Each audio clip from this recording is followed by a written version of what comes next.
to pay your bills, buy your groceries, pay your mortgage. But right now, I can say this with confidence, every worker is stretched so thin that cutting their salary in half salary compensation, means they're going to lose their home.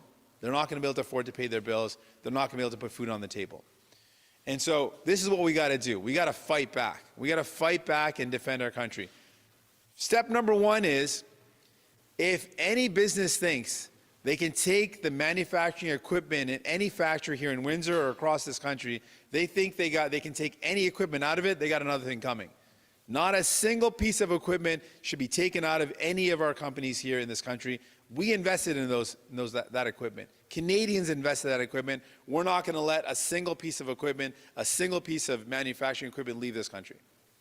Secondly, and we got to be very clear about this, while these tariffs are in place, no company should think they could sell here in Canada if they don't have a footprint here in Canada. So if they get rid of their footprint, they're not creating jobs here, they're not selling in our country, they're not selling in our market. We also have to make it very clear that as a nation, as a country, we're going to take care of our workers. So workers need to know that we're going to immediately put in place an EI that's going to cover their wages enough so they can keep their homes and pay their groceries and pay their bills. We got to make that happen. And to incentivize, you know what we need to do is we need to build Canadian, we need to buy Canadian, and we need to drive Canadian. So we got to retool our manufacturing sector so we can build vehicles entirely tailpipe to headlight in our country. To build up a more resilient automotive manufacturing sector, that's something we've got to do. We also got to encourage people to buy Canadian. So what we're proposing is that if you buy a Canadian vehicle, we'll waive the GST entirely on that vehicle to incentivize people to buy Canadian. And when we are purchasing vehicles at the federal level, thinking about the RCMP fleet, thinking about the Canada Post and the entire fleet, we need to be buying entirely Canadian-made vehicles with the federal money that we have when we purchase vehicles at the federal level. That's another way to incentivize buying Canadian, building Canadian, and driving Canadian. We're up against a serious fight. And as a kid that was born in Windsor, I call myself sometimes the little kid from Windsor. I was raised in this city, born in this beautiful country. I love this country, I love this place. We got to defend and we got to fight for it. And so for Windsor, a city that grew up, where I grew up, where people fought hard to build a good life for themselves, we got to fight back and defend this life. We got to defend our workers, we got to defend the people here, and that's what New Democrats are going to do. Donc, on a maintenant une crise énorme avec l'annonce de we're facing a Donald Trump. huge crisis with Donald Trump's announcement, and this is a direct attack on workers here in Canada. And I just want to take a moment to explain why I think it's a betrayal. The U.S. was a good neighbor. Our economies have been working together. And for someone who grew up here in a border town, we really know how the two nations are connected. I know people who live in Canada and work in the United States, or people who live in the United States but have family ties here in Canada. So we have been good neighbors. And the fact that Donald Trump has attacked our country without any reason to do so is seen as a betrayal by us. And it's something hitting us hard. So we have to defend our country, and there are things we must do to defend workers. First of all, the equipment being used in plants. We have invested in that equipment. We will not allow any equipment in Canadian plants go over the border. If companies think they can take that equipment from our country, the answer is no, that's unacceptable, and it won't happen. Second, if you want to sell cars in Canada, there have to be jobs in Canada. And during this trade war, we must say that if you want to sell into our market, you have to ensure there are jobs here in Canada.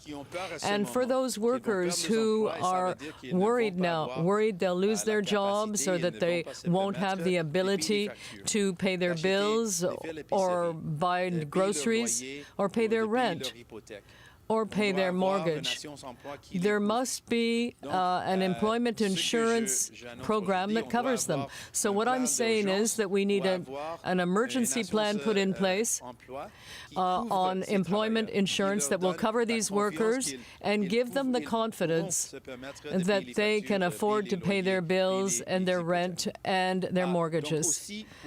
So again, to incentivize people to buy Canadian and use Canadian workers, today we are also announcing that a new Democrat government will remove the GST on vehicles built in Canada in order to encourage people to buy Canadian vehicles. We're going through tough times right now, and the only way that we can fight against the United States and defend our country and our workers. I want to wrap up by saying, in this really difficult time, when people are really worried about the attacks on our country from the United States, we're going to have an election with different approaches to domestic policies, and that is healthy and that is normal. We're in it for people, and we're going to make that case. When it comes to the way we approach Donald Trump, we need to have a common, united voice. No matter what the makeup of Parliament is, we need to send a clear message, all political leaders, that together, all of us denounce the illegal attacks on our country. All of us together want Canada to win. We want this trade war to end. We want these tariffs to be lifted. We want Canadian workers to win. We want Canadian workers to continue to be able to work in their jobs, in their fields. And so my message is, when it comes to the way we approach Donald Trump, let's send a unified message that we are all united in fighting back against Donald Trump. We are all united in fighting back against these illegal tariffs. With that, I'm ready for any questions you might have. Thank you very much. We'll take now the press questions. One question, one follow-up. On va maintenant prendre les questions de la presse, une question et une question de suivi. Tell us your name and your media, please. Hi. Hi, Dawson Chen, CBC Windsor. Jagmeet, you've bragged about your connection to Windsor. The future of Windsor's auto sector rests in electric vehicle manufacturing. What's in the NDP platform that isn't in other parties' platforms that will protect that sector? Well, we talked about a number of things that would support Canadian workers right now. So first and foremost is we got to send a really clear message that all the investments we made in Canada, that we got to protect that equipment. We got to protect the investments we made. And so we got to send a clear message. No company should think that they can take any of the equipment that we've invested in out of this country. No company should think that they can take any of the manufacturing capacity in Canada out of this country. That's not going to happen. We're not going to let that happen. In addition, we want to encourage people to buy Canadian, and so that's why we talked about waiving the 15%, the GST, off of vehicles that are made in Canada to encourage people to buy Canadian. We need to also make it very clear that if you want to sell vehicles in our country while this trade war is going on, then you have to have a footprint in our country, so we want jobs in our country. We have met with workers before. We're going to continue to meet with workers, and we're going to continue to amplify their voice. We want to defend a vibrant manufacturing sector in Canada, and here in Ontario, and here in Windsor specifically. That means defending our automotive sector. Thank you. Next question. Hello, good afternoon. Christy Kirkup with the Globe and Mail. How would the NDP's strategy for the auto sector be possible without bilateral deals with the United States? Well, our first goal is to fight back against these tariffs. We want them removed. They're wrong. And we've got to fight back. We've got to fight back like hell to get these tariffs removed. Secondly, like I said, we're going to make it really clear that we're not going to let a company take any of the equipment that we invested in, all the manufacturing capacity that we invested in and supported and built here in Canada. None of that can leave this country. And if they want to sell in our country, then they got to make sure that there's a footprint here in our country. And so these are some of the policies that will help us fight back and defend our country and defend our sector. On doit défendre nos emplois ici au Canada. Donc, quelque façon on peut le faire, c'est ce qu'on a dit. On a investi massivement dans le secteur automobile et il y a des équipements dans les usines où on a investi dans cet équipement. On va envoyer un message aujourd'hui que les entreprises ne peuvent pas enlever cet équipement, ils ne peuvent pas prendre cet équipement dehors de notre pays. Ce n'est pas acceptable, on ne va pas laisser les entreprises faire ça. Et aussi, si vous voulez vendre des voitures dans notre pays, vous if devez you want to avoir sell des cars emplois dans in notre this pays. country, Donc on va demander ça. On va avoir des pénalties pour les entreprises there qui will be pensent qu'elles penalties veulent if there are enlever les companies emplois et continuer that de can take vendre away dans notre jobs. marché. Non, on ne va pas laisser ça. that they, Merci, if they prochaine think that they question. can continue Bonjour, to Monsieur sell in Singh, our Julienne market, Lapointe, they won't be able to do Radio-Canada. that. Vous êtes, oui, à Windsor aujourd'hui, mais vous avez changé Yeah. votre horaire pour l'être. Monsieur Carney a rencontré hier Unifor avant vous. Il y a des syndicats qui ont décidé de donner leur appui à des pans du programme des conservateurs. You've been listening to NDP Leader Jagmeet Singh speaking in Windsor, Ontario, and this is what the NDP leader had to say about Donald Trump's latest promise, latest threat to impose 25% tariffs on the Canadian auto sector, saying once again that they've stabbed us in the back. This is a gut punch. Canadians are pissed off. This is an illegal trade war for no reason, and he laid out a number of steps there that the NDP says it would take if it were to win the election, saying if you take any manufacturing equipment out of this country, you can't do that. You can't take a single piece out because Canadians have invested in manufacturing in Canada. You can't do that, take it to another country. And also, if you think you can do that and sell cars in this country, you can't. We would not allow that to happen. And then he said in terms of supporting workers who may need these supports, if there are in fact layoffs as a result of whatever these tariffs could exactly mean, and we're trying to get a clearer picture of what they could mean, because it is not clear at the moment, that there should be EI that covers wages. And also saying that we need to build, buy, and drive Canadian. The CBC's Karina Roman joins us again live from Ottawa, and then we should let our viewers know on the right of your screen is a podium where we expect the Prime Minister, Mark Carney, to speak following an emergency cabinet meeting on the Canada-U.S. relations, given the news that happened following the U.S. President's decision to, or promise, if you will, he says he's going to impose 25% tariffs on Canadian auto parts and vehicles. Karina. Yes. So just on the Singh news conference we were just watching, interesting that when you listen to the different leaders about how to help workers, everyone talks about sort of a flexible EI or job sharing, or Yves-François Blanchet of the Bloc Québécois this morning talking about maybe resurrecting some kind of wage subsidy program like that was done during the pandemic.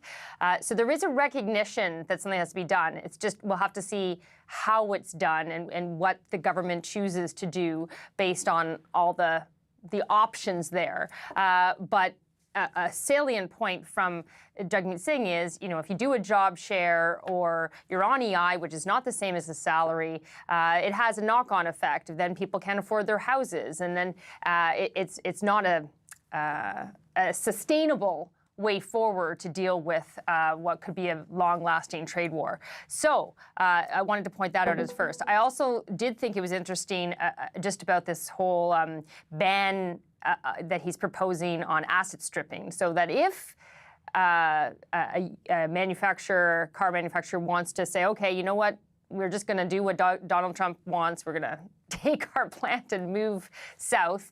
A lot of people don't think that that's that feasible considering how long it takes to do that. But if they were going to remove their footprint from Canada, they can't take the equipment that Canadian taxpayers through bailouts and subsidies and all that kind of stuff have paid for. I don't know how enforceable that is, whether that is possible.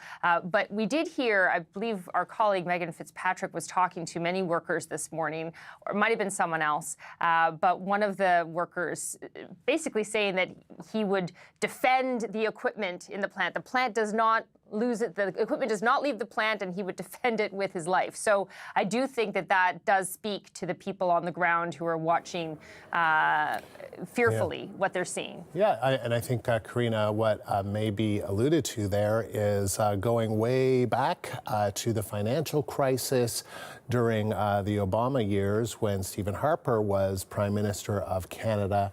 Canada contributed about 20%, if my memory serves me correctly, I think I'm right, of the multi-billion-dollar plan to save the auto sector because of concerns about the recession way back then. So there literally was billions of dollars in Canadian taxpayer money trying to shore up that sector. I know that was a long time ago, but that's the kind of thing that has happened over the years. Okay, so as we've been telling you, we are standing by for the remarks by Prime Minister Mark Carney. You see that on the left or on the right of your screen. Also this hour, Conservative leader Pierre Poilievre is expected to speak, and we'll have his remarks for you too. Mark Carney on the left, Pierre Poilievre on the right there. But it's not just federal leaders absorbed by these latest developments. We're hearing from premiers too, promising that Canada will stand strong, as the CBC's Karina Roman is tracking all of this. So Karina, bring us up to speed. What are we hearing? Well, let's start with federal leaders. Mark Carney did put on his prime minister's hat today and chair the Canada-U.S. Cabinet Committee to try and figure out what, out of the prepared response, they keep telling us we're ready, what they're actually going to do, whether they can make more sense of what came out last night than they could last night, whether new eyes or fresh eyes or phone calls that we've heard have happened can shed some light on it. For example, we know that Doug Ford and U.S. Commerce Secretary Howard Lutnick had a phone call last night that actually Lutnick called Doug Ford, perhaps feeling bad that he broke the promise he made to Doug Ford that there'd be no surprises, because I believe yesterday came as a very big surprise to Doug Ford. And there seems to be some understanding that the blow of tariffs will be softened for Canada, although we don't know what that means. We don't know how that would work. We don't know when we will know. There's still lots of questions. So in the Cabinet Committee this morning, we will hear more about that obviously later once we hear from Mark Carney. But Cabinet ministers on their way in, most did not stop to say much more than a hello, except for the Finance Minister, François-Philippe Champagne, who did stop to say something. So have a listen to what he had to say. What we've seen yesterday, it's going to do two things. It's going to bring the price up for U.S. consumers, and it's going to bring competitiveness down for U.S. industry. So today, it's all about making sure we fight for Canadians. That's what they expect. What President Trump has been doing is going to bring inflation in the United States. It's going to have the impact of having higher price for U.S. consumers, and at the same time, it's going to lower competitiveness in the United States. So what we have to do is to fight for Canada. That's what we're doing. Now, as you mentioned, Andrew, a number of premiers have also come out today to react to the tariff news. New Brunswick, Susan Holt, Saskatchewan, Scott Moe, Quebec's François Legault, and Manitoba's Wab Kinew, all talking about provincial supports and reminding their citizens and their workers what's available because different regions are being impacted in different ways. And in fact, that was something Wab Kinew talked about. Have a listen to what he had to say. And I want to say that our government in Manitoba, we fully support whatever steps the government of Canada has to do to stand up for workers in every single province, whether that's a fisher on the west or east coast who is facing tariffs from China, whether that's an auto worker in Ontario who is facing tariffs from the Trump administration, or whether that's people in our province who are facing a trade war on both fronts.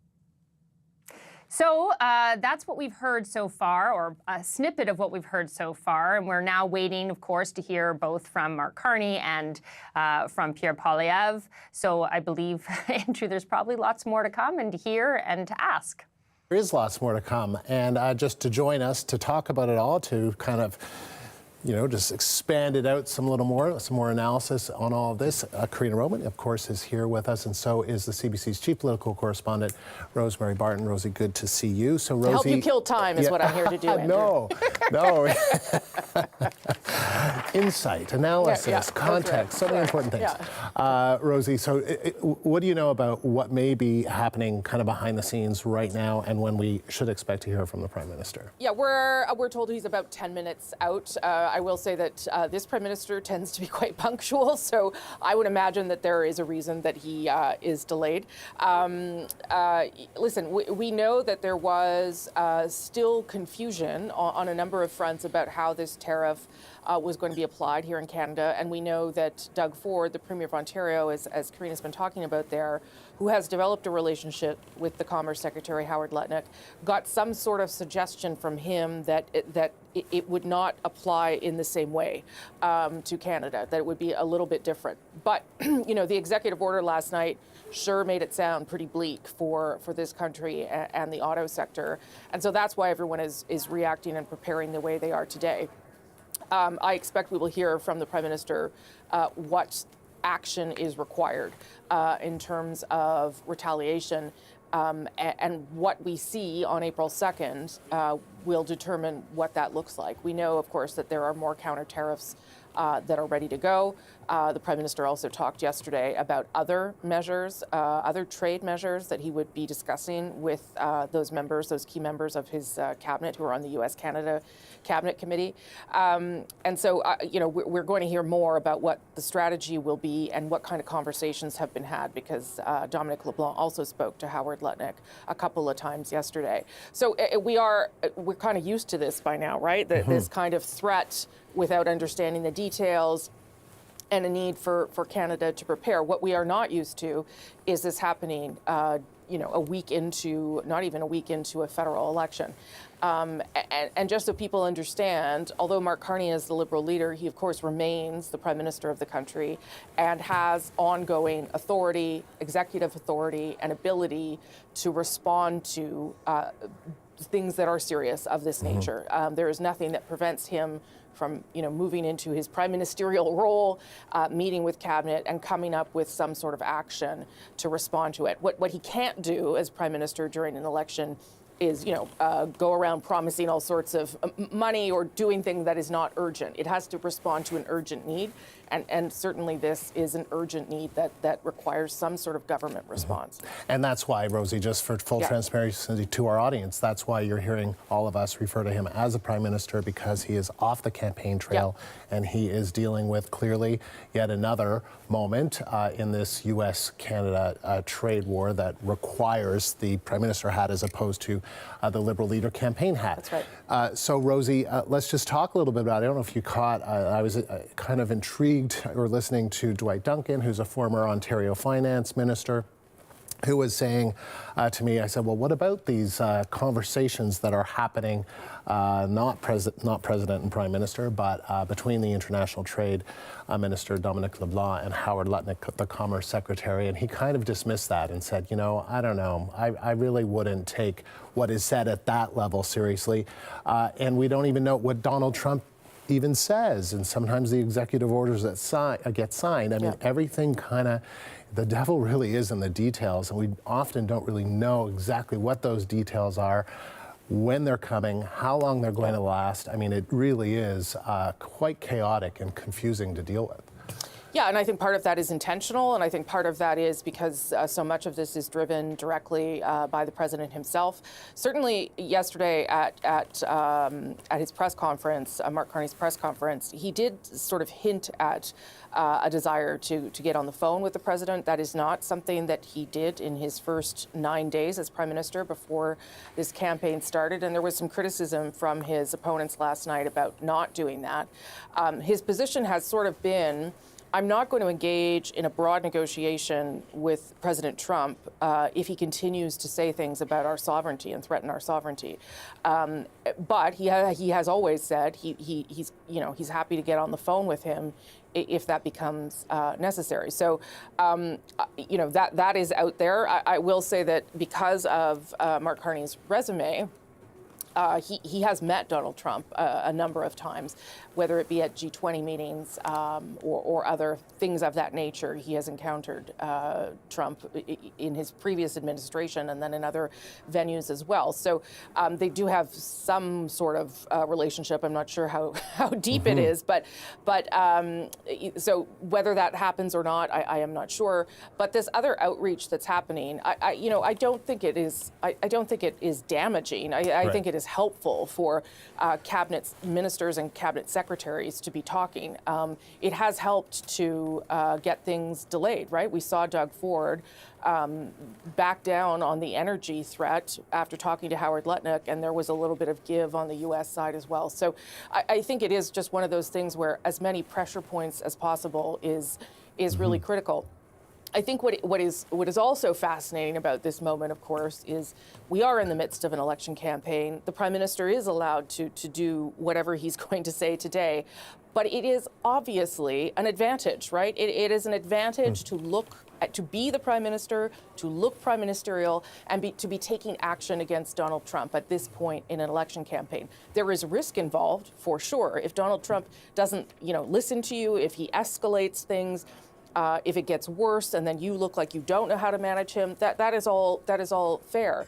But for a Liberal campaign that has built itself around the notion that its leader can take on Donald Trump, this is sort of an opportunity, right? And a bit of an advantage, I would say, for the Prime Minister today. And Karina, what's interesting about all of this, as well as we were following Mark Carney as a campaigner, as the Liberal leader yesterday in Windsor, Ontario, outlining the ways in which Canada should build up its auto sector, kind of campaigning, and now it'll be interesting to see, well, all right, here it is. Here are these threats. This is another moment. And now it's one thing to kind of have a campaign plan and another thing to have an immediate plan to deal with whatever could be coming from the U.S. administration. Well, that's also plays into what Rosie was saying about the advantages, but also the risks of campaigning, having this happen in the middle of election while you're Prime Minister.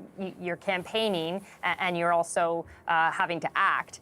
And for a leader that has said the proof for Canadians that he is different, that he does represent change, is in terms of action, that he's not a dawdler, that things will get done. It's not just words. And now he has to prove that because obviously we're in a situation where action is necessary. So that's where the risk comes in, where people will say, okay, you said you're a man of action. Let's see that action. So it'll be interesting to see that. And then tonight he shifts back into campaign mode from what we understand, right? So it'll be interesting to see that transition and how that goes. And I did want to add as well, just in terms of when he was in Windsor yesterday as Liberal leader, not as Prime Minister, and talking about what he would do for the auto sector, what he would do for auto workers.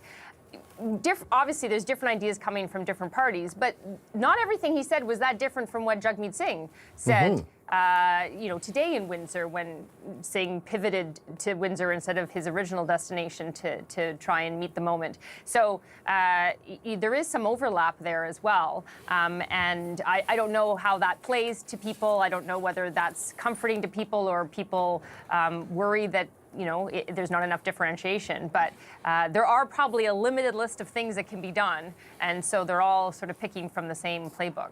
Because that's what's interesting about this, Rosie, right, is that it is political, because Karina's right. When you listen to the NDP leader basically saying, kind of speaking in the same kind of language that we've heard from some workers who are sort of saying they're going to guard some of this equipment with their life, that don't think big American automakers that you can take one piece of equipment out of a Canadian plant and just move it to the U.S. That just won't stand. I mean, this is some hot stuff going on in terms of the talk. Yeah. I mean, I would kind of have questions for Mr. Singh about how he intends to do that. Chain it to the floor. Yeah. Like, I mean, it is maybe some of it was purchased with tax credits from Canada or what have you, but I'm not really sure what the message there is. And listen, I think that speaks to a bigger political issue that Mr. Singh is having in terms of punching through on this issue. It is very difficult when you've never formed government, and polls would suggest that is not where you are headed right now, to get Canadians to pay attention to how you are going to take on Donald Trump. Mr. Singh has tried to pivot to show that he can defend Canadian workers. and that is what he would be useful in doing. But he continues to say that he wants to be prime minister, and I think that is, causing him some strategic problems, to say the least. And that also then brings us to the other box there on the screen, Pierre Poilievre, who today is decided to continue with his campaign schedule as it was, so is out on the West Coast, which is important for sure, and has a lot of seats up for grabs and can be very critical to a Conservative victory. But the message today that we are expecting to hear from him is about topping up your TFSA, your tax-free savings account, which, he's going to try and put inside the frame of, we need to get Canadians to be able to do more and protect themselves during a trade war. But that, too, has become very problematic for Mr. Poilievre, because not everything that he's trying to fit in that box is working. And part of the reason that he's not doing more of that or talking more about Donald Trump is because, it is not clear that is an advantage for him. There are comparisons made between him and Mr. Trump. There are people within his party, not a huge amount of people, but a portion within his party who are not averse to some of the things that Donald Trump has said when he was elected as president. So it becomes a very challenging moment for Mr. Poilievre as well, and that's why you're seeing the polls tighten up so dramatically in so little time. There's space for Mr. Poilievre, certainly, but I am not convinced that he has figured out quite how to take on Mr. Carney and the Liberals, given that one of the big concerns for Canadians is someone else. It's a different leader entirely. And so maybe that is, and we can see from the lectern there, we know that this is the TFSA top-up Canadian investments, that would be allowed, that appears would be the topic that they are going to talk about. I'm sure they're going to be asked questions about what Mark Carney has to say. But just in terms of a phone call, Rosie, I'm wondering your thoughts on kind of the political risks and rewards still in a campaign, but dealing with this threat to the auto sector. Should there be a call? We've heard Mark Carney say he's open to a call, but not a meeting until some of the talk over annexation is off the table. It needs to be done in a more respectful realm. But again, just pointing to a conversation I just had with the former Ontario Finance Minister, he said, I don't even think Mark Carney should get on the phone with Donald Trump, that should not happen, that there should be more meetings at the other lower levels, but that we're not there yet. And I just wonder your thoughts.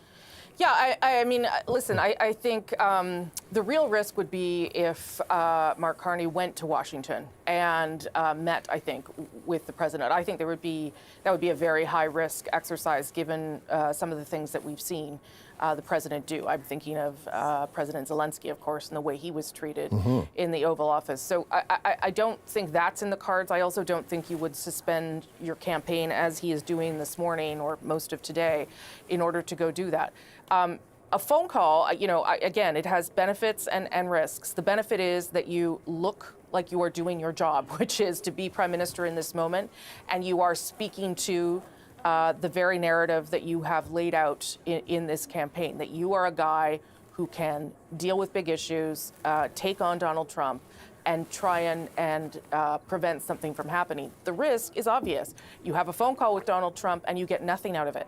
And then you have to come out and say, well, I'm the prime minister and I'm going to campaign for the next 30 odd days. But as it turns out, I have no more sway over Donald Trump than anybody else. One of the things I think that Mark Carney has been doing fairly effectively, though, is saying that this isn't all going to get solved immediately, right? This is a two-pronged approach for the Liberals, and this is what they're promising over the campaign. That yes, they have to manage the relationship with the United States and try and prevent tariffs from being imposed or have them lifted. But the other part of what he's putting on the table, and to be fair, all the parties are doing this to varying degrees, is to stabilize and solidify and strengthen the Canadian economy in a really fast way and in a real turnaround from where we were just a couple of months ago, so that the reliance on the United States becomes less over time and we don't find ourselves in this vulnerable situation. That is part of what Pierre Poilievre pointed to last night when he responded, saying, we wouldn't be in this spot if we hadn't had a Liberal government for the past almost decade. leading us to a weakened economy overly reliant on the U.S. That's a strong line from Pierre Poilievre. I expect, you might hear more of that today, but what Mark Carney is putting on the table as a Liberal candidate is a response to that. And because he has been able to personify change inside the same party fairly successfully to date, I think that's something that Canadians are seizing on because they are very concerned. Whether the tariffs happen or not, how bad they are or not, they are not sure that we can trust the United States anymore. And so they want, I think, to see leaders presenting options to make the country stronger and better. And what's interesting, Karina, is that, for the last few days, generally speaking, it was a normal, what appeared to be a normal campaign, right? I mean, there were issues, there were platforms from the major parties, and there were little mistakes here and there, you could say. And then here we are again with the elephant in the room that kind of went away, at least for a few days, or it seemed that way. Donald Trump and the threat of this trade war just comes roaring back. Well, I mean, some might say it was the calm before the storm, but I think most people expected there was no way that Donald Trump wasn't going to somehow insert himself, not deliberately necessarily, but just be inserted into this campaign in a 37-day campaign. You couldn't go that long without having something like this happen if you base it on the weeks leading up to the campaign and how much we were consumed with this issue. And we all knew April 2nd was coming up, so we knew eventually that was a date that was going to probably throw the campaign into turmoil because of what we were waiting to be announced in terms of the reciprocal tariffs, but this is a little bit sooner. And there has been some speculation by Doug Ford himself, the Ontario Premier, that Donald Trump brought this up yesterday to deflect from things that were going on domestically in the United States, notably the whole Signal chat group story. I can't tell you whether that is true or not, but it's a theory out there, and it certainly worked in that we are back talking about this as if it's the only thing going on right now. Perfect segue for me, Karina. You must have read our mind because Ontario Premier Doug Ford says he has spoken to U.S. Commerce Secretary Howard Lutnick about the auto tariffs. Here's what he had to say a short time ago. We had a conversation, a message to get together on the phone with Secretary Lutnick late last night. It was probably 11:15. About a 25-minute chat with him and ran through what we're expecting on the auto tariffs. Again, I told him about the MCAN Fortress. It's not going to be a good situation, in my opinion. And just to give you a quick breakdown at a very, very high level, a lot of the automobiles that are manufactured here in Ontario have 50-60% parts from the U.S. going back and forth. The good news for the auto part manufacturers, they aren't going to be touched, which is very, very important, as he knows how integrated the auto trade is. But if a car has 50% of American parts in it, that we will face half a tariff. Rather than 25%, it will be 12.5%, which, in my opinion, is not good at all. He's assured us, talking to the big three auto manufacturers, or big five, I should actually say, which I'll be meeting in, I think, tomorrow, have a conversation how it's going to affect them. He's reassuring us that there'll be no plant closures. My response was Ronald Reagan's response, trust but verify. We'll see what happens over the next little while, but this is all about building this relationship. It was a very productive conversation last night. But in saying all that, we need to retaliate. I just got off the phone with the Prime Minister. I had a good conversation with the Prime Minister. He agrees 100%. We need to retaliate. When? It'll be both the Prime Minister and myself agree. Let's not do this till April 2nd. Let's see what's coming. When I asked Secretary Lutnick what is coming April the 2nd outside of the auto, his answer was, I don't know. So I don't know about that answer, but I'll tell you, and I say it all the time, we have to fight like we've never fought before, and we're going to make sure we fight like they've never fought before. Given how integrated you understand that the industry is, how can what Lutnick is saying, that plants will not close, possibly be true? Yeah, and again, I just, we'll have to see. I don't believe it, in my opinion, but we have to work with them and make sure that we do everything in our powers to keep these plants moving, keep them up and going. I'll have a better conversation tomorrow when I talk to the CEOs, because it's not Secretary Lutnick's choice if they're opening or closing. It's going to be up to the CEOs, and I'll report back to the people of Ontario after we have that conversation with the CEOs. Can you clarify that bit about the auto parts, because the executive order does leave open the imminent possibility of tariffs on Canadian auto parts based on their U.S. content. So you're saying you've got an assurance that that won't happen, that they'll be permanently exempt from tariffs? Auto parts going back and forth across the border, which I understand as per our conversation last night. And now, if the auto parts are produced here and they go into a Canadian plant that's assembled a vehicle and it goes down, well, those parts will be tariffed based on the percentage of what sort of parts are in the vehicle. So that could vary. Did you get an assurance that there would be any easing or softening of what we've seen then beyond what we've been told? No, I can't say I have. When I asked him what's coming down April 2nd, that was his answer. But we're going to continue on with the pressure and keep the communication going. But we're going to do everything we can to protect the auto sector. It plays such a critical role in our economy here and all the spin-off jobs as well. But we will do everything we can to support the auto workers here in Ontario. Premier, what does it tell you? Are you planning to go to Washington or Ottawa?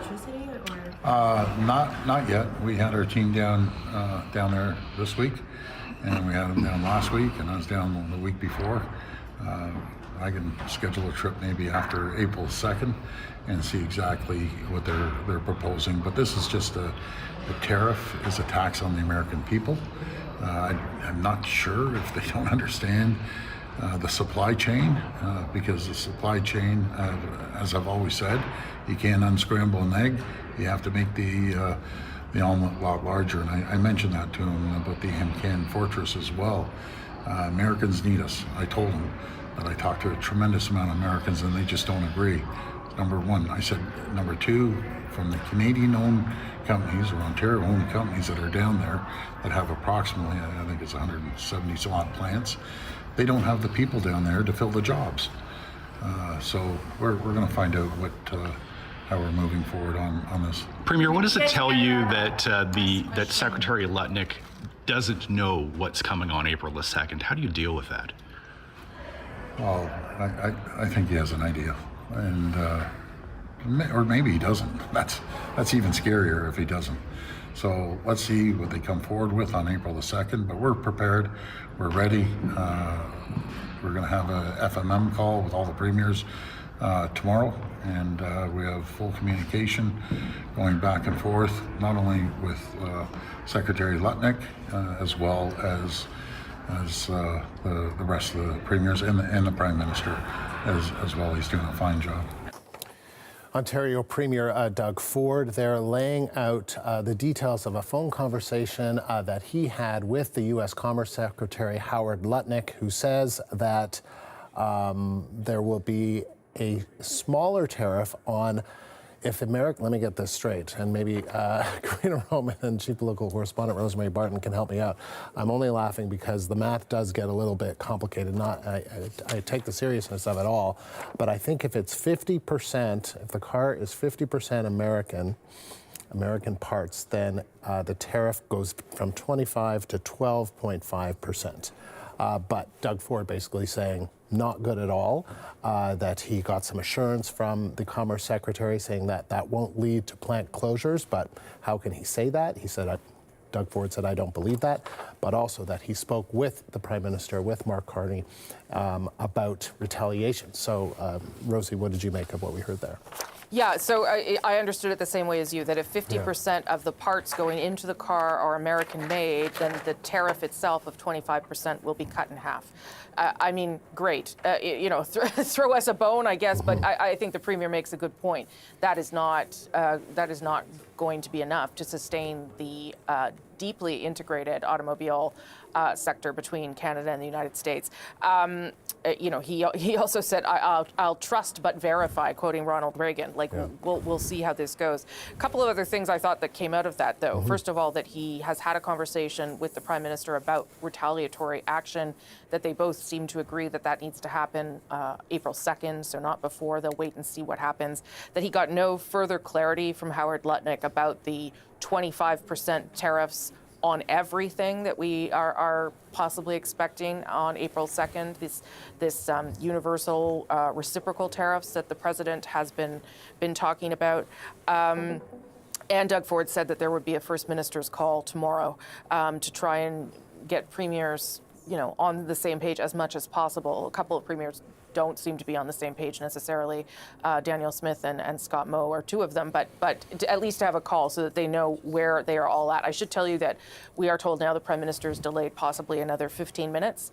So I'm sure he will have things of substance to say when he comes out, but that is why we are still waiting to hear from him. Okay.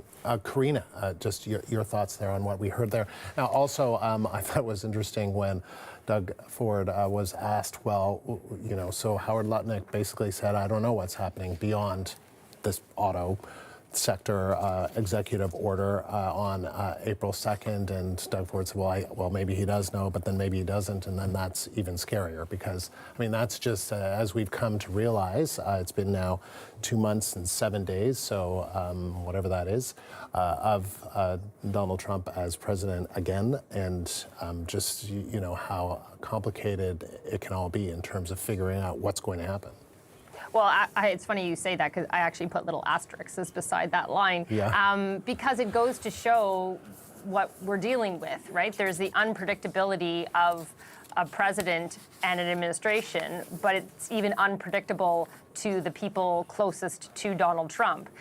I have to wonder, when Howard Lutnick promised Doug Ford there'd be no surprises, that you'll know stuff that's going to happen, and then yesterday happened in the Oval Office, I mean, perhaps Howard Lutnick knew that Donald Trump was going to say all that, but maybe he didn't.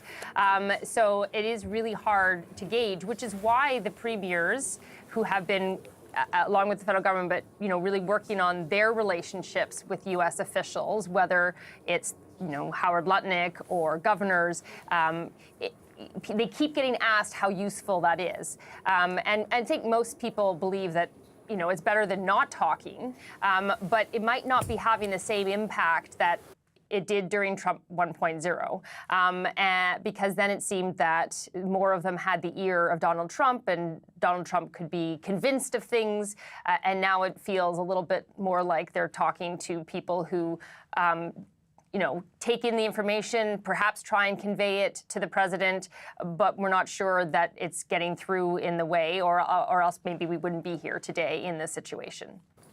And so we also want to let our viewers know, Rosie, that we are hearing from the Conservative leader, Pierre, who is in British Columbia. He is speaking in French, and so we're trying to manage all of this. That is him speaking live. And when he speaks in English, oh, well, let's listen a little bit. Let's listen. With many, many wonderful workers. And it fills my heart with pride to see that an immigrant can come to Canada with $50 in his pocket to build a company that is multi-generational.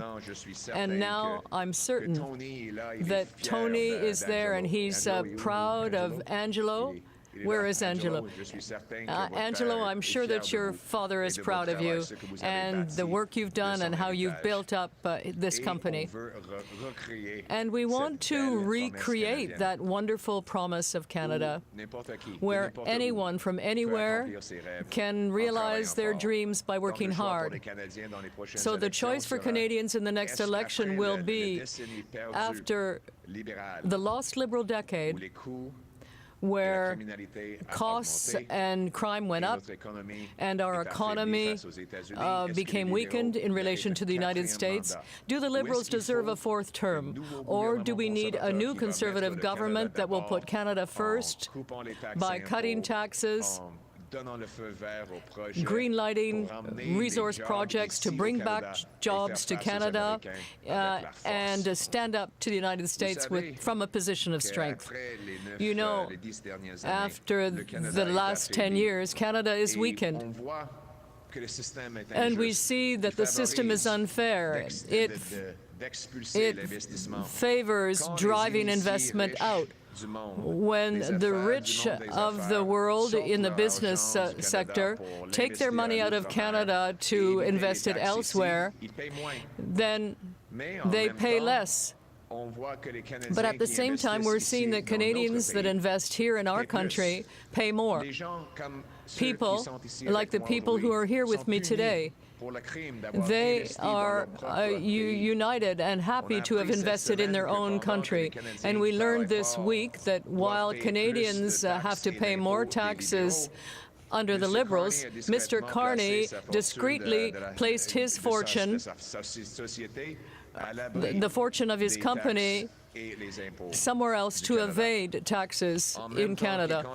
At the same time, as he was economic advisor to Justin Trudeau and supposedly representing Canada's interests, he hid those investments in the Bermuda. The Liberals are forcing Canadians to pay more in Canada as Mr. Carney pays less in Bermuda. That is how the so-called blind trust is a problem. Mr. Carney is still invested in Brookfield and in tax havens around the world, and he will never be able to make our system fair and equitable. He will never be able to encourage investment in Canada if he drives investment elsewhere and profits by it. Mr. Carney knows what he has as investments. He has to share that information with all Canadians now. I did so. Yesterday, the media asked me if I could share information about my investments, and I said yes. I provided them with the list of investments I've made because I'm investing in Canada, not overseas. So rather than rewarding elites that are moving jobs elsewhere, we need lower taxes for people who bring money into this country, for everyday Canadians. And that's why I'm announcing today that part of my plan to put Canada first now is to launch the TFSA top-up.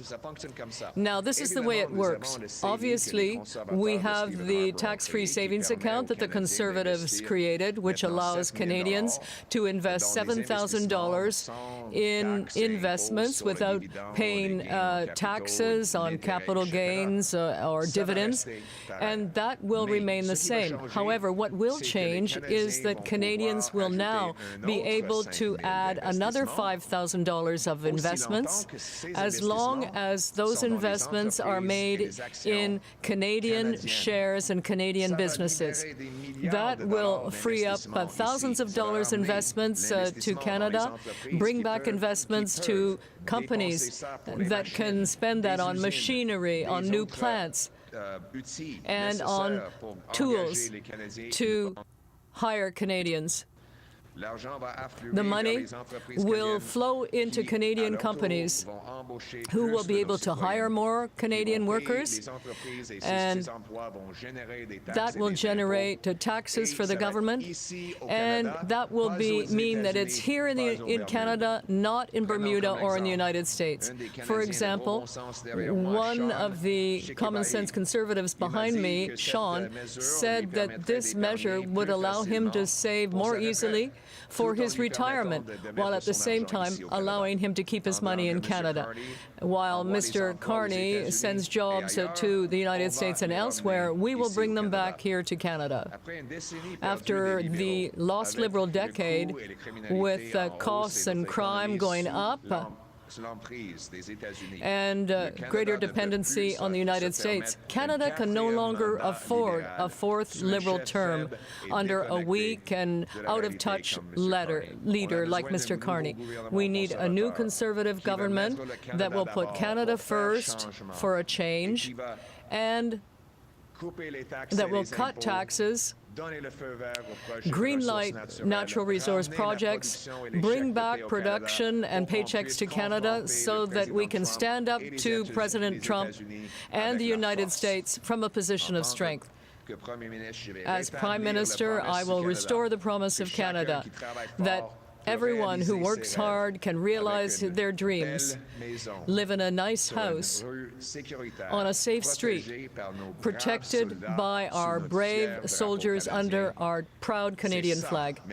And that is what putting Canada first is all about. Everyone, it is great to be here at Apollo Sheet Metal, a great Canadian success story that symbolizes the Canadian promise. About 55 years ago, an immigrant from Abruzzo came here, the great Tony Pierre, with $50 in his pocket. He decided that he would use his skills as a sheet metal worker to go out and, on his own and start a business. And here we are a half century later. His brilliant son, Angelo, and now his kids are working here as well. How old is this little guy here? It's Marco. And Marco is then going to be taking over as CEO next year. So, his daughter Sophia. This is good. What an incredible multi-generational family story of entrepreneurship. This is the Canadian promise right here. Let's give them a big round of applause.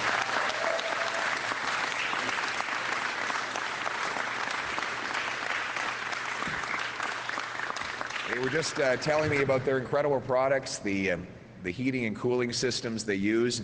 They even let me put in some of the parts a moment ago. The insulation. I put the insulation, and then after the fact, thought maybe I should ask if this is fiberglass. I'll be scratching myself for the rest of the day.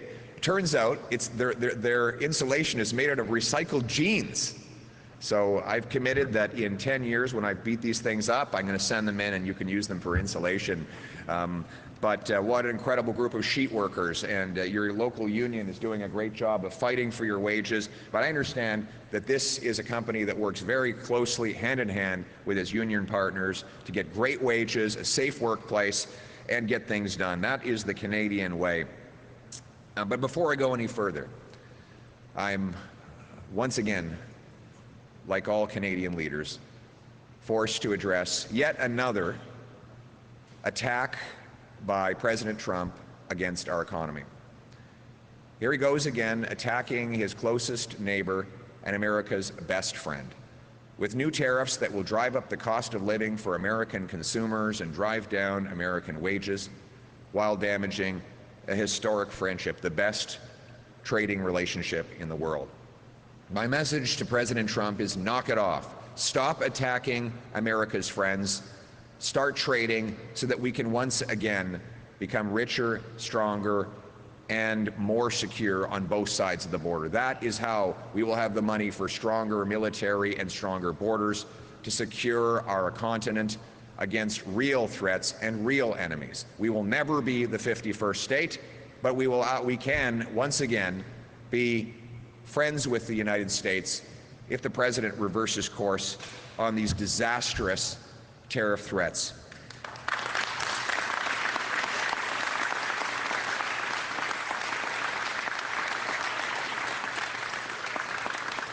But I have a further message for President Trump. If you decide to go down this road, this is what's going to happen. Yes, you'll do damage to us in the short term, but we will fight back and we will build back. Within 4 years of a new, strong Conservative government, Canada will be completely rebuilt. We will rebuild our economy.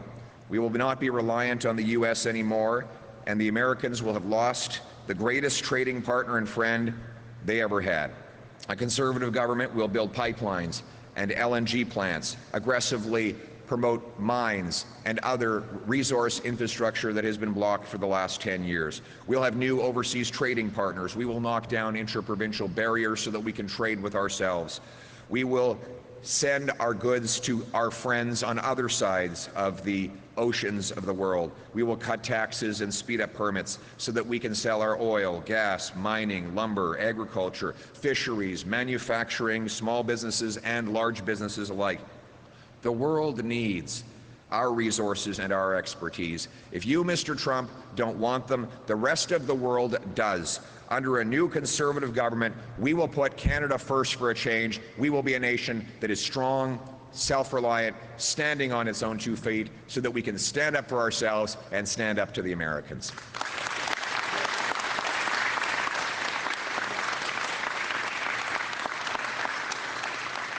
America, Mr. Trump, will be isolated and alone, which brings me to the reason why I am here today. It's great to be back here in beautiful British Columbia. I'd like to thank, as I said, Apollo Sheet Metal for having built this incredible business and hosting me here today. We want to bring home the Canadian promise that allowed Angelo's family to build this incredible business from scratch. Canada needs more of this, and we will have more of it. We need a Canada First plan to bring home our investment. And that's why the choice in this election is so important.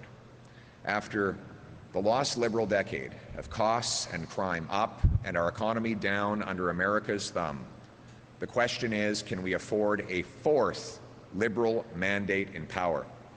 Or is it time for a new Conservative government that will put Canada first for a change by axing taxes, greenlighting resource projects, bringing home our investment and jobs so that we're strong enough to stand up for ourselves against the American threats and in favor of ourselves. But unfortunately, we've been weakened as the tax system now rewards corporate insiders that move their money out of Canada to avoid paying Canadian tax, at the same time as it punishes patriotic Canadians who invest in our country. You can probably guess who I'm talking about here. This week we learned that while hardworking Canadians were paying more Liberal taxes, Mark Carney moved his corporate assets to Bermuda, a tax haven, to avoid paying his fair share. At the very time he was advising Justin Trudeau in favor of higher taxes here, he was busy shielding Brookfield assets in Bermuda, dodging the same high taxes Liberals make Canadians pay. Carney claims that it's just because he knows how the world works. Well, what he knows is how to work the world's system against our people here in Canada. To Carney, taxes are something that the little people have to worry about, while globalist elites like him can always escape the bill. He says he has his income in a certain blind trust, but it's not blind to him. He knows exactly what's in it. It's just blind to everyone else. After he cheated the tax system to avoid paying his fair share, he now wants Canadians to blindly trust him. Yesterday, the media asked me if I would act, put my words and actions in the same direction, and release all of my investments. And I'm happy to report that I've done that. Every journalist who's asked has gotten the list of all the things I invest in. And as I said, I invest in Canada. I invest in Canadian companies, Canadian stocks. I brought my investments home after President Trump began threatening our country. And we need to see if Prime Minister Carney is willing to do the same thing. He needs to come clean about his offshore dealings. And we need a government that will stand up for Canadian taxpayers, Canadian workers, and the Canadian economy. It's time to put Canada first for a change. Instead of rewarding elites who take jobs abroad, we need to reward patriotic Canadians who bring their investment home. And that's why I'm rolling out today a part of my big Bring It Home tax cut. As Prime Minister, I will bring home the Canada First TFSA top-up. Here's how it works.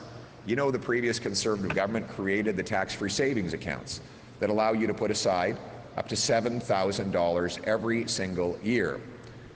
And then your growth is all tax-free. That won't change. What will change is that under my government, you will be allowed to contribute another $5,000 every single year, as long as that money is invested in Canadian companies. So this will bring billions of dollars of investment into Canadian companies who will then spend it on factories, equipment, tools, wages, and making our economy self-reliant and strong. Our economy has been starved of investment.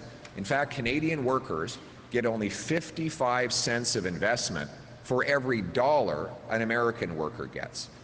The investment per worker in America is 28,000 American dollars. In Canada, it's about 15,000 American dollars. So the American worker has been getting more tools and more technology, and that's why our wages have been falling behind. We need to encourage investment in this country by changing the rules to make them fair, and not for the wealthy, not for the elites, but for the retail working class investors. This will bring money rushing back into Canadian businesses, who will hire more people and pay more taxes in Canada. This is, we have, for example, Sean, who's behind me somewhere. I don't know where Sean went. Sean was here. There's Sean. Sean was telling me he's in real estate, and he'd love to be able to set aside more money. Perhaps, I don't know his exact situation, but perhaps he sells a rental property and wants to put the proceeds aside, and he wants to make sure that those investments go into Canada. This would give him the ability to put that in a Canada First tax-free savings account that would boost investment in Canada while boosting the retirement that he has so richly earned. He told me that this would allow him to save for retirement more easily, while at the same time allowing us to put Canada first with his investment decisions. Mr. Carney sends jobs south, I'll bring them home. And unlike the Carney Liberals, we will put Canada first. After a lost Liberal decade, with costs and crime up and our economy down under the American thumb, Canada cannot afford a fourth Liberal term.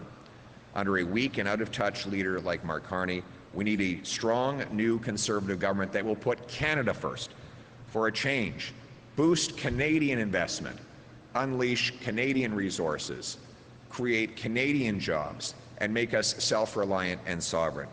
As Prime Minister, most of all, I will restore the great Canadian promise that anyone from anywhere can achieve anything, where hard work gets you a great life on a safe street, protected by brave troops under a proud flag. Canada first. Let's bring it home. Thank you very much. Thank you. Thanks, guys. I really appreciate it. Thank you. Thank you very much, guys. Thank you very much, guys. Thank you. We will now go to questions. Please say your name and outlet.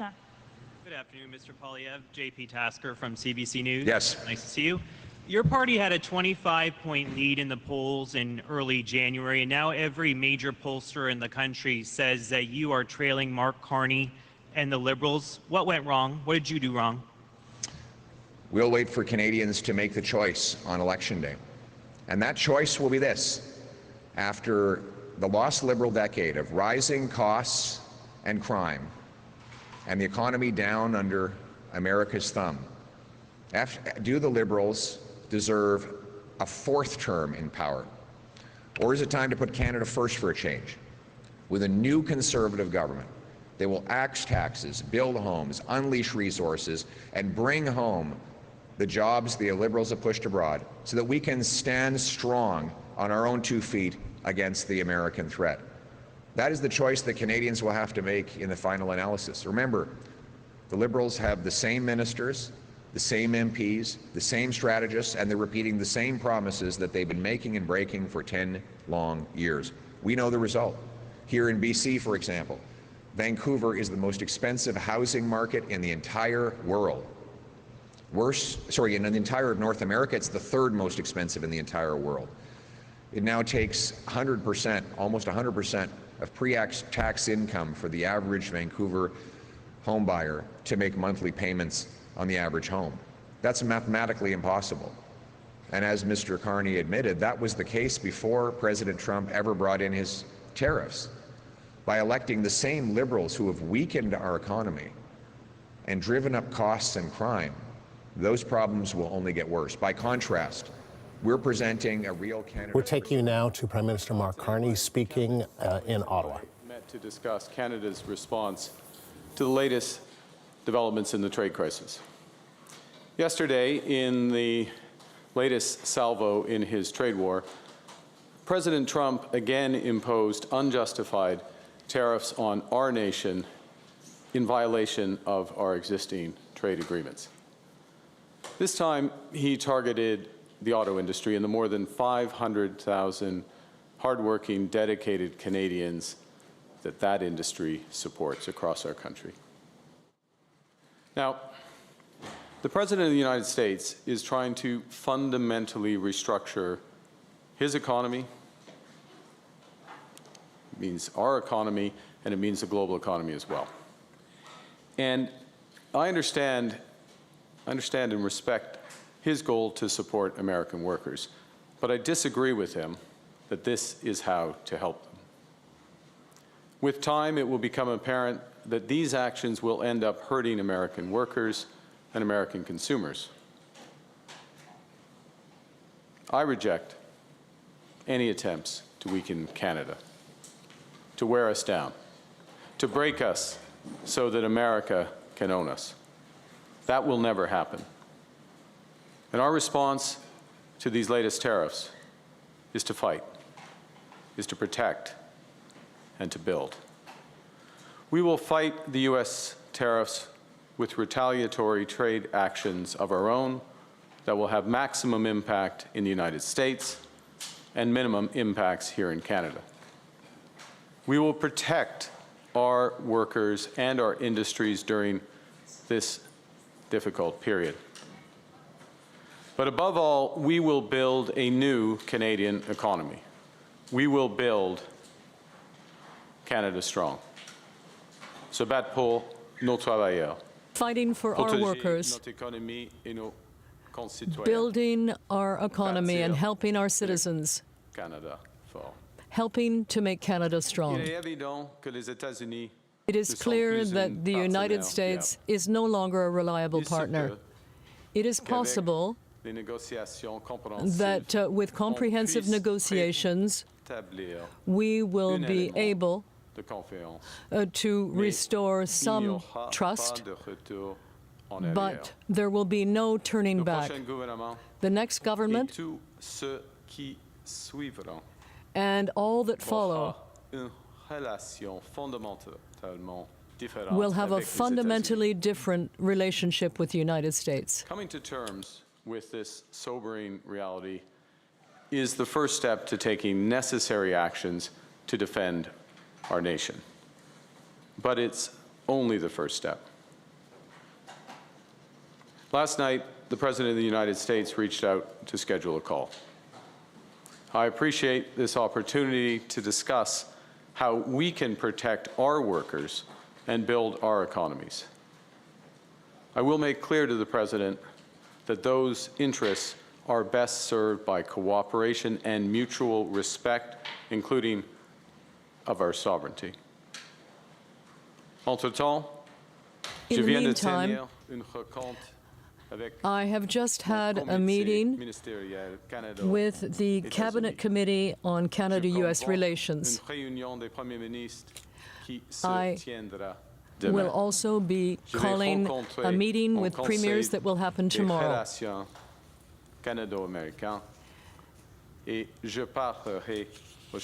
And I will be speaking to the Canada-U.S. Relations Council and to business and union leaders. Those discussions will allow us to develop a coordinated response based on what the President intends to do on April 2nd. He has threatened to impose additional tariffs on that date. So let's be clear.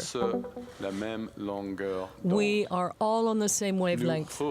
We are aligned.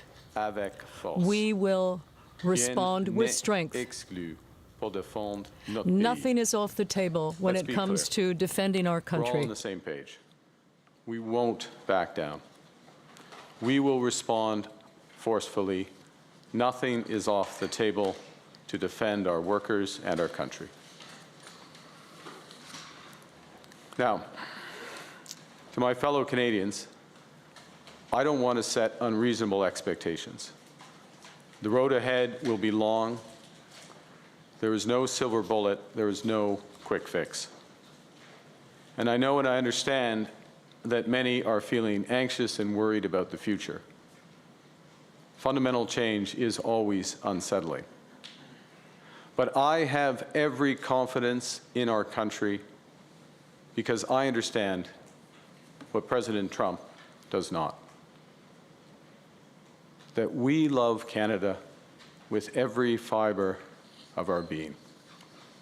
Because we are stronger when we are together, and Canadians are uniting as never before. Now, we are going to have to live the lessons of recent months. First, that we have to look out for ourselves, and second, that we have to look out for each other. The federal government will do everything in its power to protect Canadian workers and businesses. We will be here for you every step of the way. In the past week, my government committed to use every dollar collected from our retaliatory tariffs to protect our workers. Last week, I announced a number of targeted measures, temporary measures to support workers and businesses directly affected by President Trump's trade war. For workers, we have removed the 1 week waiting period for employment insurance. We have taken steps to ensure they will not have to use up their severance pay before they can access employment insurance, and we have facilitated access to employment insurance. Now, for businesses, we have deferred tax payments on revenues as well as remittances of GST and HST. We introduced a new facility to provide them with the necessary liquidity. This is a huge support for businesses, and this will allow them to get through the storm. And we increased the funding for regional development agencies. Our biggest challenge as a country is becoming the most urgent. Over the coming weeks, months, and years, we must fundamentally reimagine our economy. We will need to ensure that Canada can succeed in a drastically different world. The old relationship we had with the United States, based on deepening integration of our economies and tight security and military cooperation, is over. What exactly the United States does next is unclear. But what is clear is that we, as Canadians, have agency. We have power. We are masters in our own home. Nous sommes maîtres chez nous. We can control our destiny. We can give ourselves much more than any foreign government, including the United States, can ever take away. We can deal with this crisis best by building our strength right here at home. It will take hard work. It will take steady and focused determination from governments, from businesses, from labor, from Canadians. We will need to dramatically reduce our reliance on the United States. We will need to pivot our trade relationships elsewhere. And we will need to do things previously thought impossible at speeds we haven't seen in generations. But we can make ourselves more productive and therefore more competitive. We can break down internal trade barriers. We can build a stronger and more resilient economy. And that's what I'm squarely focused on as your Prime Minister. During my first 9 days as Prime Minister, I came to an agreement with the provinces and territories to remove all exemptions under the Canada Free Trade Agreement. As the federal government, we created a First Mile Fund to provide capital to build transmission and transportation networks to link extraction sites to rail lines and roads. Nous mettons en place une procédure d'approbation. We are putting in place a single wicket approval process. And we are eliminating federal decisions that simply repeat what is being done at the provincial level. One project, one review. We are introducing legislation between now and July 1st for that goods can circulate freely across the country with no barriers. We are removing federal barriers that prevent the provinces and territories to trade with each other. My government is committed to removing any labor mobility restrictions for federally regulated professions by Canada Day. And we're now working with the provinces to identify projects of national significance in order to accelerate the time frame to build them. Yesterday, I committed to creating a strategic response fund for the auto sector, a fund of some $2 billion that will protect jobs for all those workers affected by Mr. Trump's tariffs. We will create an all-in-Canada network of supply chains for the auto manufacturing components, straight through to Canadian steel and aluminum and critical minerals. And we committed today to create similar strategies in other sectors that are under threat from President Trump's tariffs. All of these initiatives will go a very long way to offsetting the costs of these tariffs if they are permanent, and they will help to realize our potential as a nation. But there's even more to do. And that's why I chose to go to France and the United Kingdom, two long-standing and reliable partners, friends, and allies of Canada. And it's why the time will come for a broad renegotiation of our security and trade relationship with the United States.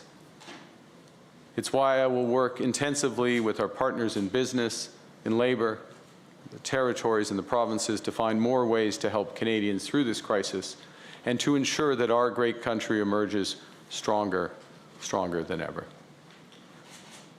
In recent weeks, Canadians have done their part to unite in defense of our country. To unite also in defense of our way of life. It's my solemn promise as your Prime Minister to do the same. It's my solemn promise that when President Trump threatens us again, we will fight back. We will fight back with everything we have to get the best deal for Canada. We will build an independent future for our country stronger than ever. We will stand up for Canadian workers. We will stand up for Canadian business. We will stand up for our history, our values, and our sovereignty. We will stand together to build Canada strong, Canada free, Canada forever. Thank you. Merci, and I'll be happy to take your questions. Thank you, Prime Minister. We will now take 15 minutes of questions. One question, one follow-up. Bonjour, Monsieur Carney, Raymond Fillon de TVA. Hello, Mr. Carney. You said that President Trump contacted your office to organize a call. Will that conversation between, has that conversation between the two of you taken place? And if not, when will it take place? There will be a conversation between the President and myself in the coming days. The call will happen soon. The question was whether the President and I have spoken following his office contacting mine to arrange the call. The response is we'll be speaking soon, certainly in the course of the next day or two. Ça fera 2 semaines demain que vous êtes Premier ministre du Canada. Est-ce que c'était pas une erreur de votre part Is it not de ne a pas mistake on your part not to have had a conversation thus far with President Trump? Should you have spoken to him before? Well, there are conversations between ministers, including the Minister of Finance, the Minister of Foreign Affairs, and the Minister of International Relations with our U.S. counterparts. Those conversations happen often. But at the same time, we need to have a comprehensive response. And everyone knows that April 2nd is the date when new threats will be hitting Canada from the United States. So after all of that, we will be able to have a more comprehensive response. So for me, there are two conditions, not necessarily for a call, but a negotiation with the United States. First, respect for our sovereignty as a country. That's not much to ask, but apparently it's a lot for him. So there has to be that respect. In addition to that, there has to be a comprehensive discussion between the two of us, including with respect to our economy and our security. Hi, Tonda McCharles, Toronto Star. Can you be more specific about what your counter plan is next week when the auto tariffs come in? Specifically, how much in terms of tariff measures you're going to take on what portion of American goods and what non-tariff measures you'll use? So thanks for the question. And it goes a bit back to the previous question, if I may just expand on my answer to that. This is a negotiation. It's in part a negotiation where we know certain things, and we know that there was going to be an initiative on automobiles. It was brought forward to yesterday. It was expected around the same time as the reciprocal tariffs on the 2nd of April. Those initiatives, just to be clear, apply to all countries in the world. Right? So it's not unique in and of versus Canada or versus Mexico. We have the best deal of a bad deal, is the way I would term it, within what the Americans have proposed.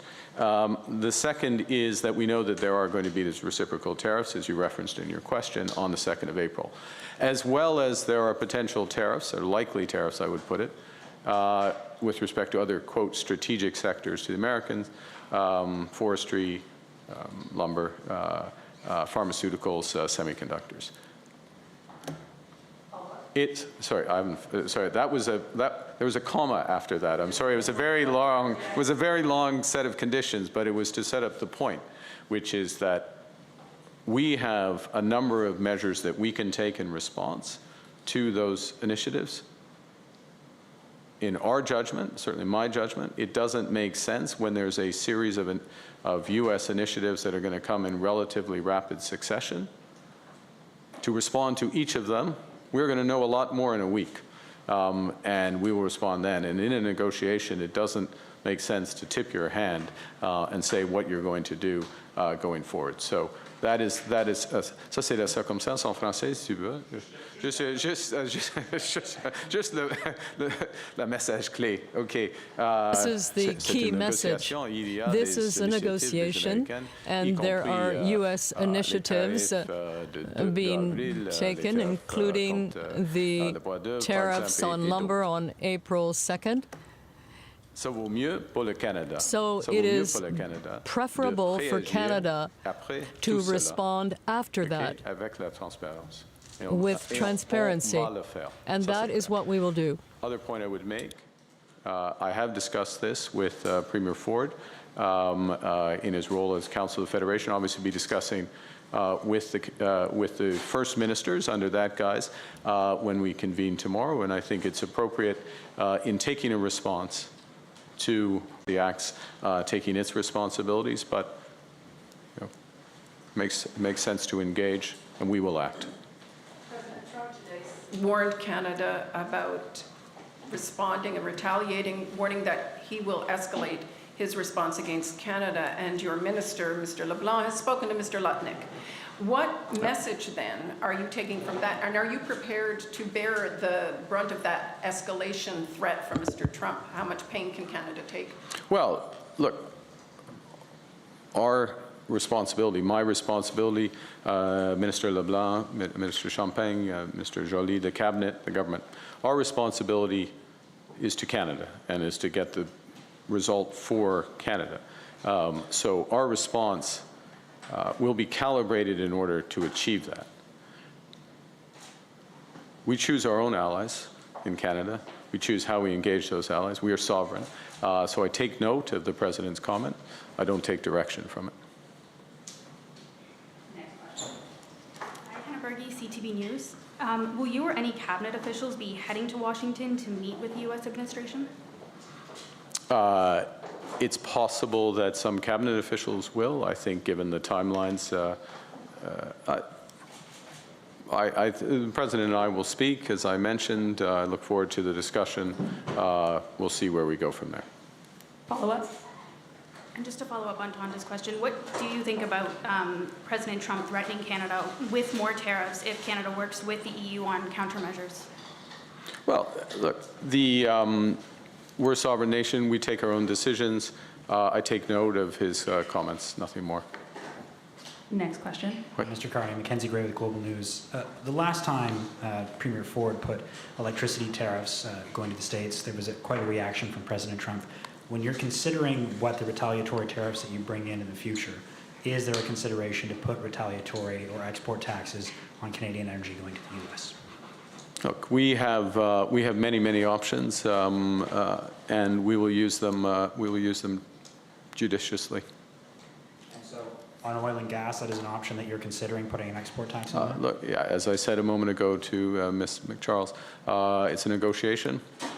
You don't, you act when you act. You don't pre-commit. Thank you. Next question. Oui, bonjour, Monsieur Carney. Bonjour. Mr. Carney, Pour faire suite à la question de mon collègue, following up on my colleague's question, une escalade, vous l'avez dit vous-même. you realize there could be an escalation, and it is quite probable that the U.S. will impose further tariffs. Well, that is possible. Just on another subject, yesterday when you were in Kitchener and you talked to sympathizers, you said you needed a majority government because you want to make a lot of big changes. Do you think that shows excessive confidence on your part? No, it's not excessive confidence. The fact is we have to win every vote. But what is needed now, particularly in the current situation, is for the government to have a clear mandate, clear and strong. It's preferable to have a clear and strong mandate in order to engage in a comprehensive negotiation. And this could be the most important negotiation in the whole, in our lives, in my life. When I was born, the Auto Pact was created, and now it's over. It's over. So this is very serious. And the tariffs on aluminum and steel are very serious. The possibility of tariffs being applied to lumber is very serious. So we need a clear and a strong mandate. And that's what I'm trying to get. It's important to have a strong and clear mandate coming out of this election, given the seriousness of the situation in autos, in forestry, in aluminum, and semiconductors across a range of industries. We haven't seen, this is the biggest, if I didn't say this exactly, but I'll resume, the biggest crisis in our lifetimes. And the government is going to need to act, and the stronger the mandate is, the more effective we are going to be getting the best deal for Canada with respect to the Americans. Madame. Suivante question. Monsieur Carney, Laurence Martin de Radio-Canada. L'Ontario semble croire qu'il pourrait être touché par Ontario seems to think that the tariffs in the auto sector could be eased. Is that true? Yes, that's true. That's your understanding? Well, continue, and I'll answer. Well, is that what you understood as well? Well, the tariffs on Japan and South Korea and the European Union are higher than the tariffs to be applied to Canada. However, 25% is a lot. And that's the tariff on both components and vehicles. The question is, in effect, the tariff for Canada on autos is lower than the tariffs, the effective tariffs for Japan and Korea and other jurisdictions, because there are other supplemental aspects to those tariffs. But that said, the tariff is 25%, and it's significant going from, anyways, I think you follow the point, yes. When you speak to Mr. Trump in the coming days, what is the chance that you'll be able to get him to back down? Well, that's a good question.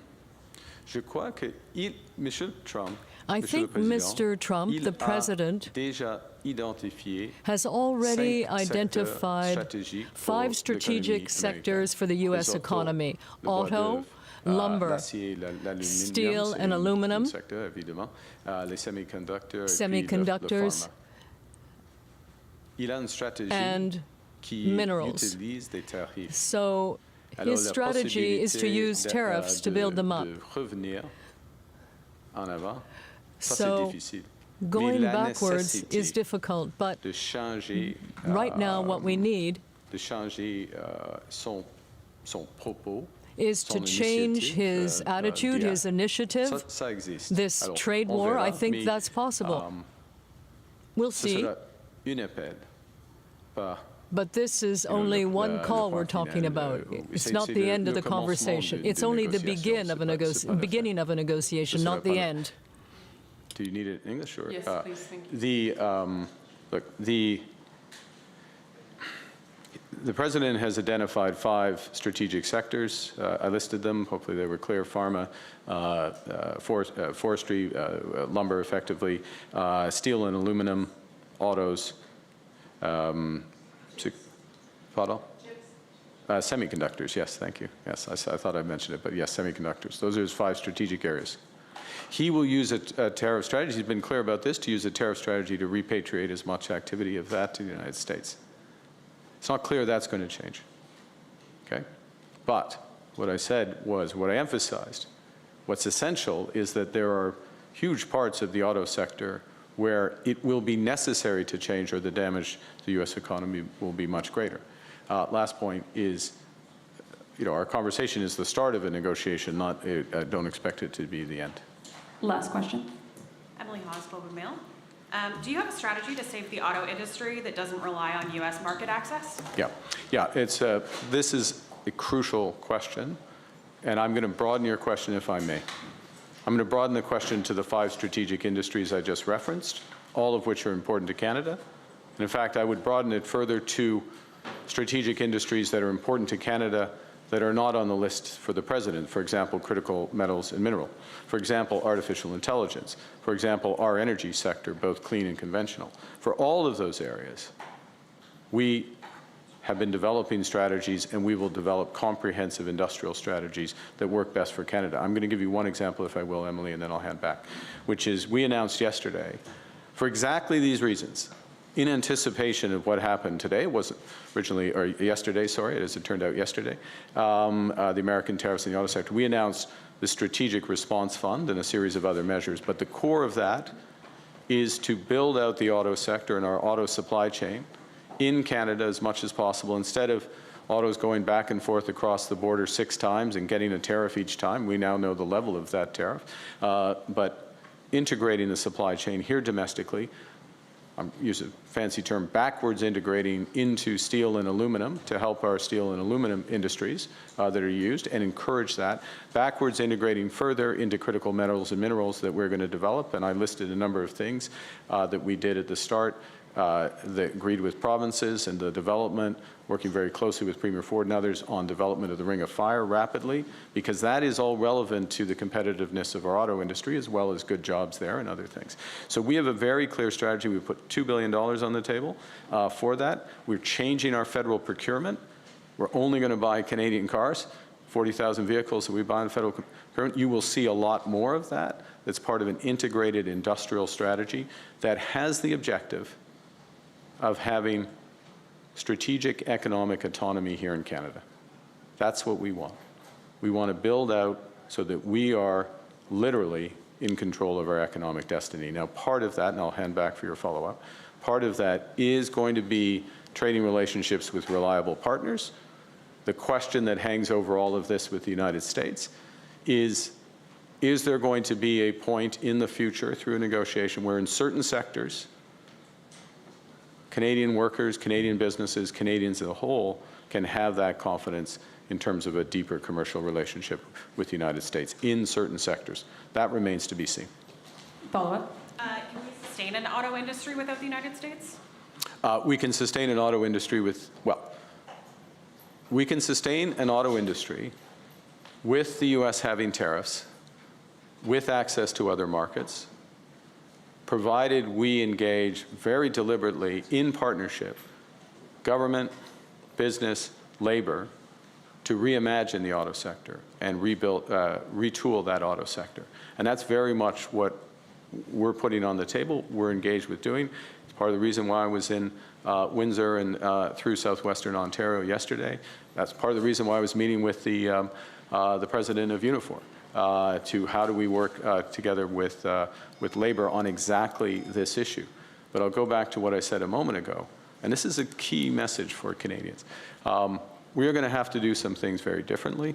We're going to have to make some big changes, but we can make those big changes. We do have options. We do have agency. We do have power. We do have the resources, particularly if we work together.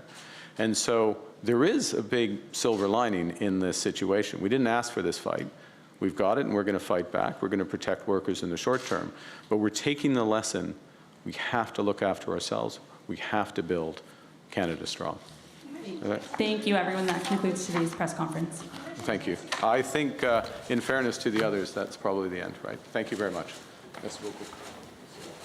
And you have been listening to Prime Minister Mark Carney speaking to reporters, to Canadians, following that emergency Canada-U.S. relations cabinet meeting that took place today in response to Donald Trump's threat to impose 25% tariffs on the auto sector. Lots to cover there. We heard the Prime Minister talking about a phone call that will take place. He believes in the next day or two that the President of the United States reached out to the Prime Minister's office to schedule that call, that call is likely to happen in the next couple of days. And we heard Mark Carney say that Canada will respond to these tariffs, but he said it's not going to be the moment to tip our hand in this. We'll see exactly what it is.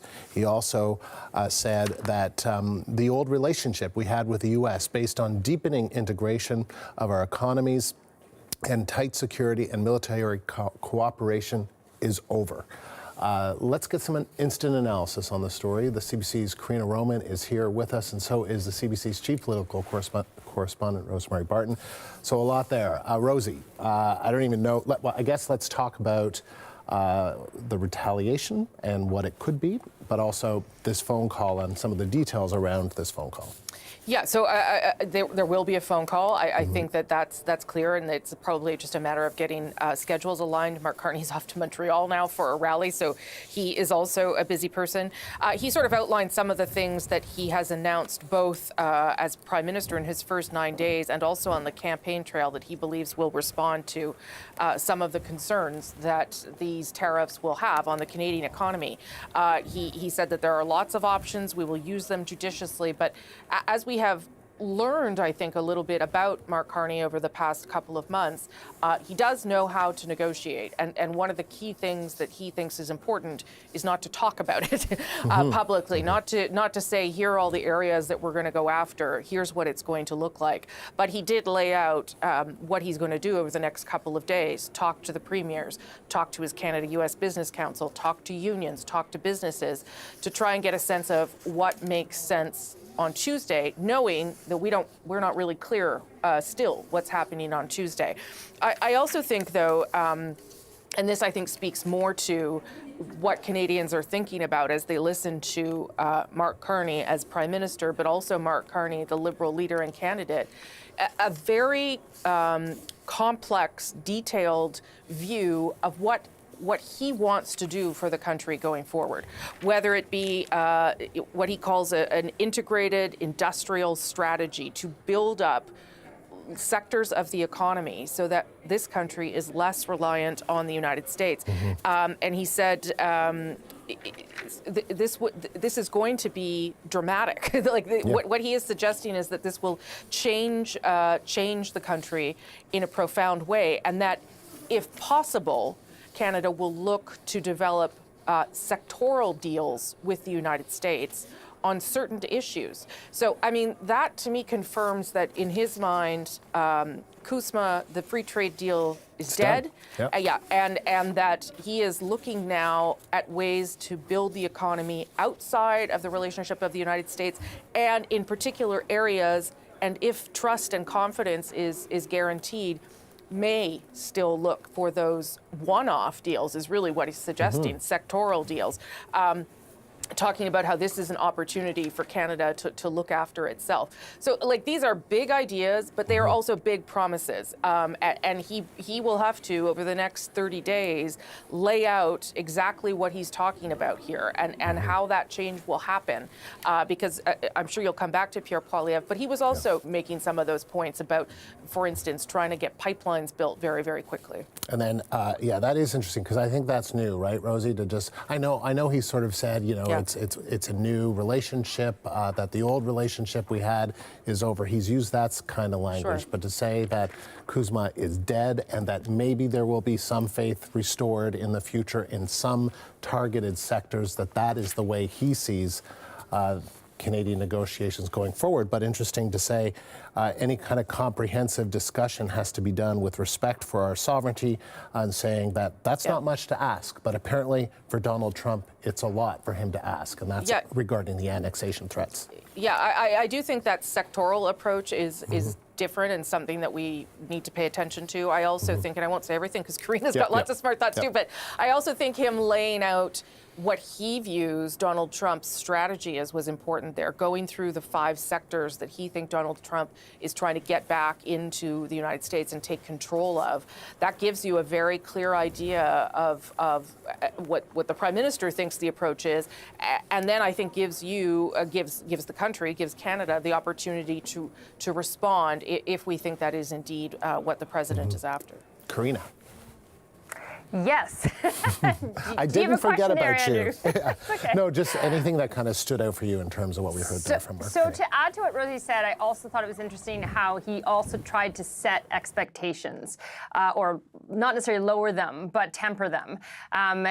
He actually said, I don't want to set unreasonable expectations. And he talked about that specifically in terms of what can be done quickly to deal with this situation.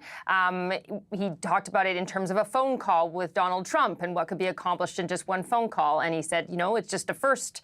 It's not the end, it's just the beginning. And his expectations, tempering those in terms of the relationship with the U.S. going forward, that it's changed forever, especially took note of how we're not just talking about an economic relationship, we're talking about a security and military relationship, and he definitely was specific on that.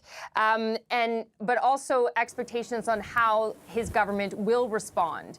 Yes, he will talk to the premiers tomorrow, he will talk to union leaders and businesses, but that he's going to wait and see what happens from the U.S. administration, that it's not going to be a reaction to everything that gets said or done, and not tip his hat. So I felt like the whole speech was really about setting expectations in different ways, and not necessarily lowering them, but just making people aware of what he thinks is possible, and how quickly it's possible, and maybe making people not have unrealistic expectations of that. Not unrealistic expectations, but Karina, is also interesting when it comes to the auto sector and all in Canada auto sector, supply chain, and other sectors that are under threat. So this is also kind of, Canada is a free trading nation, and he pointed out the trip to France and the UK, but also kind of this concern around the reliance on the US has just got to stop, and there just needs to be more of an emphasis on either made in Canada supply chains or expanding out those trade relationships with other countries. And it was interesting that he was asked specifically about that social post, the social media post from Donald Trump threatening Canada and Europe. If you guys, team up against U.S. or try and do your own thing, I'm going to hit back. It's sort of the tenor of what Donald. You have the exact wording. He said, "I take note, but not direction." That was the language. Yeah. Yes, Go ahead, I take note, but not direction. So really, in his tone, showing the autonomy that he, as Prime Minister, would take in terms of making decisions for Canada, not just as Canada also should be autonomous. And when he talked about strategic economic autonomy and that we choose our own allies, that was definitely a direct pushback to that post from Donald Trump.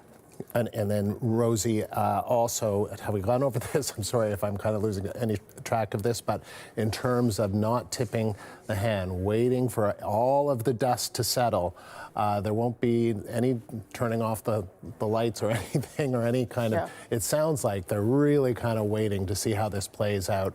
Next week, he thinks, we'll get a lot more clarity. Yeah, and I mean, I think that is probably smart, right? Because we've seen the president say one thing, do another thing, and we don't know exactly what to expect on Tuesday. But it does seem as though there is a plan, not one that he wants to talk about right now, in order to respond on Tuesday. He even hinted that maybe cabinet ministers might head down to Washington in the coming days, though he won't be doing that. I do want to just take a step back, though, again, to talk about the context we are in as all of this is unfolding. This was part, obviously, of the calculation by Mark Carney and his team to call an election quickly, to take advantage of the polls, to take advantage of the momentum of becoming Liberal leader, to take advantage of the crisis, to put it bluntly, and kind of crassly, politically, to take advantage of the crisis, and to be able to put Mr. Carney in these situations. I'm not saying anyone wanted this to happen. No. The preference, of course, is that this all goes away and this is not the focus of the country and the Prime Minister. But it does allow Mark Carney to position himself in the way that he has framed this whole election as the person best placed to take on Donald Trump. And it becomes very difficult in a moment like now when there are these real tariff threats happening for anyone else, any of the other opposition leaders to claim that mantle, to get the attention and to put forward their own ideas. Because Carney is the Prime Minister. He is allowed to act. He is allowed to respond on behalf of Canadians, but he is doing it during an election campaign. And that, as we've talked about, is an enormous advantage here for him. Now, we also know, though, that if he has this phone call with Donald Trump and it goes off the rails, that is also his to wear. So it is an incredibly challenging political moment for everyone. But I would say that the timing for the Liberal team here is fascinating in terms of what they might be able to do with it politically at a time when they know that Canadians are beyond engaged and concerned about all of this. Risk and reward. That's right. Thank you both. The CBC's Karina Roman, who we'll get to talk to a lot more, but Rosie has other commitments. I will go, yes. The CBC's chief political correspondent, Rosemary Barton. Thank you both. Okay. Now we're going to go take you back to Coquitlam, BC to hear more from Conservative leader Pierre Poilievre's Q&A session with reporters. Great Conservative team. Thank you. We'll go to the next question. Janice Clue, Tri-City News. Yes. Our municipalities are struggling to pay for growth. How will you help them with the infrastructure? So first point is we're going to have a one and done rule. Right now, there's so much bureaucracy in getting approvals for infrastructure projects, so many layers of approvals that have to go through. When we had the Great Global Recession, the American economy collapsed. Our government in Ottawa at the time had a one and done rule, a one-page application form, one environmental approval. And the result was we were able to build 23,500 projects from concept to completion in under 2 years without a single environmental problem identified by the Environment Commissioner. That's what we have to get back to, so we can build more quickly. Right now, municipalities are swimming in bureaucracy to get their major projects approved. The second thing is that I will incentivize municipalities to speed up permits, free up land, and cut development charges to build 15% more per year. And if they do, their federal infrastructure allotment will go up So the more the homes they build, the more federal transfers they will get. This matches growth with money, and it ensures that the fastest growing municipalities will get the most growth in their federal contribution. That's one of the ways we can encourage cities to open up construction and make housing more affordable for our youth. En français aussi. Merci pour la question. Thank you for that question. It's very important. Right now, municipalities are blocked with so much regulations. It takes years to get projects approved, whether it's highways or whatever it may be. When we were in government during the Harper years, we had a rule. A one-page application